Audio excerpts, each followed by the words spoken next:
This is the basis of the NCRRC's rationale for reopening my parents' case. It does not take a genius to figure out that it's possible to be guilty of one thing and not guilty of another. My father was indicted for conspiracy to commit espionage, and in a fair judicial system, he could have been convicted and sentenced to prison for that act. At the trial, however, the prosecution, with assistance from Judge Kaufman, transformed the formal indictment into an oral charge of stealing the secret of the atomic bomb at a time when New Yorkers feared an imminent atomic attack. The fact remains that my father was innocent of that crime, and that is the crime the prosecution convinced the jury to convict him of. Interviews with several members of the jury years later confirmed this. My father knew almost nothing about the atomic bomb project and was not directly involved in stealing any atomic secrets. It is a little-known fact, but the words atomic bomb never appeared in my parents' indictment. You could say that the government pulled off a legal bait and switch in their case. New evidence provided in Walter Schneer's posthumously published book, Final Verdict, verifies this conclusion. Walter discovered from reviewing research generated by the files of both the U.S. and the USSR that during the 1940s, whenever an American Soviet agent had information relating to the atomic bomb, it was transmitted within a few days to the Soviet Union. However, the sketch the Gringlasses testified about at my parents' trial, that they swore they had given to my father in September 1945, did not arrive in Moscow until late December of that year. What could cause a 3-month delay? I originally believed that David never drew such a sketch until the government coerced him into doing it shortly before the trial. But Walter Schneer discovered that the sketch described in the Soviet archives contained the same errors and matched the sketch David testified he drew in his cell just a few days before the trial. That's powerful proof that Gringlas really did draw the sketch in 1945, later found in the Soviet archives. But that's not the end of the story. So Gringlas really did draw that sketch, but it didn't arrive in Moscow until almost 3 months after the supposed September 1945 meeting. Walter Schneer's explanation of this discrepancy shocked me. In January of 1945, the FBI discovered that Julius Rosenberg, who'd been working for the Army Signal Corps of Engineers, was a member of the Communist Party. In early February, he was fired from his government job. A KGB file dated February 23, 1945 stated, quote, "The latest events with Julius Rosenberg, his having been fired, are highly serious. The memo concluded that the FBI had probably discovered Julius's work for the USSR. In response, the Soviets immediately terminated Julius's career as an active agent and had all his contacts turned over to others."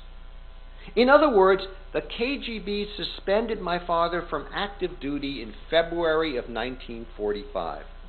The supposed September 45 meeting, 7 months later, at which the Gringlasses say they gave my parents what the prosecution called the greatest secrets known to mankind, did not take place because although my father was reactivated by 1948, in September 1945, when the meeting was supposed to have occurred, he was not actively aiding the Soviet Union. Instead, the KGB files indicate that Ruth Gringlas, on her own, without my parents' involvement, met with Soviet agents on December 21, 1945, and delivered the sketch the government called The Secret of the Atomic Bomb. That's why the Gringlas sketch, which we now know was worthless, was not delivered to the Soviet Union until December 27th of that year. Imagine how my parents felt sitting in the courtroom, listening to David and Ruth Gringlas swear they gave Julius the sketch the government called The Secret of the Atomic Bomb, and that Ethel was present and typed up David's handwritten notes that accompanied the sketch, knowing that they'd not been involved in any of this. The testimony about typing was virtually the only evidence against my mother. Picture how she must have felt as the prosecutor argued for her conviction, saying that she, quote, struck the keys blow by blow against her own country, when she never saw any notes and never did any typing relating to the atomic bomb. Knowing that they were sentenced to death for something they did not do is ample justification for claiming that they were innocent. And it is ample reason to reopen the Rosenberg case. So,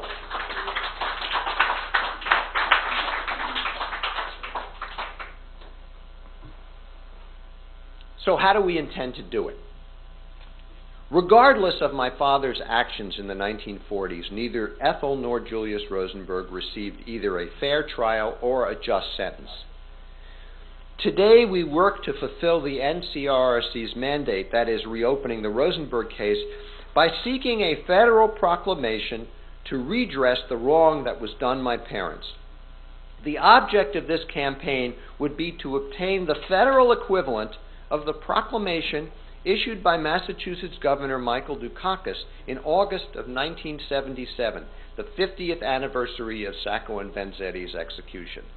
That proclamation did not rely on Sacco and Vanzetti's innocence, but concluded instead that because justice was not served in their case, that any stigma and disgrace should be forever removed from the names of Nicola Sacco and Bartolomeo Vanzetti, from the names of their families and descendants. This proclamation might be timed to coincide with the 60th anniversary of my parents' execution, which would be June 19, 2013. We already have lawyers doing the research needed to provide the legal underpinnings for such a campaign, and we need your help to spread the word of this effort and provide financial support for it. For the first time since the 1980s, since the end of our Freedom of Information Act legal action against the government, the NCRRC has a plan to reopen the Rosenberg case. We've embarked upon this course not merely to right a wrong done at the height of the McCarthy period. We seek more than cleansing from our nation the stain of the wrongful execution of Julius and Ethel Rosenberg. Just as Julius and Ethel and the generation of the 1930s struggled to build a better world for their children by defeating fascism, those in the generation of the 1960s and my children's generation engage in this anti-authoritarian effort today because it is a key component of the ongoing struggle for legal, constitutional, and human rights for all our children and all the generations that follow. Thank you.